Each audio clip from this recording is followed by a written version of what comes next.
very time I put diesel in my petrol engine car. I know, even I'm wondering how I was able to make that mistake too, but I can explain. I was late to an appointment, hopped into the car and I realized I had no fuel. So I did the next best thing. Go to the reserve, pick a keg and ask someone to pour in the car for me.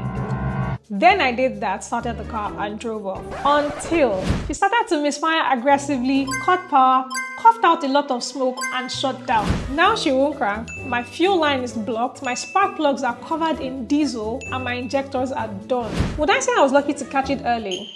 But I'm thankful I didn't take the advice of the people who asked me to put fuel in the diesel mix after we discovered what the cause of the problem was. Then I discovered that this actually is a common problem.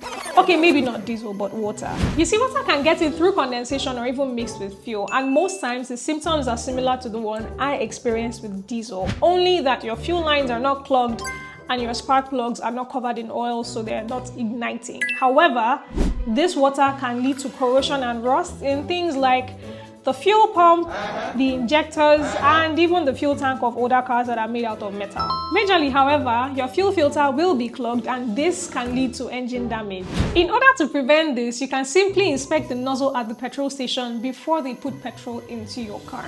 Or you can ask your mechanic to check for leaks, especially within the fuel tank, the fuel pump, and all whatnot. But in case this happens to you, you should completely drain your fuel tank of every ounce of fuel in there. Then you should change your fuel pump and your fuel filter just in case those have been damaged or affected in any way. And finally, you should use the right additives to absorb the water from the fuel. So, what other solutions can you prefer to problems like this or even like mine with the diesel situation?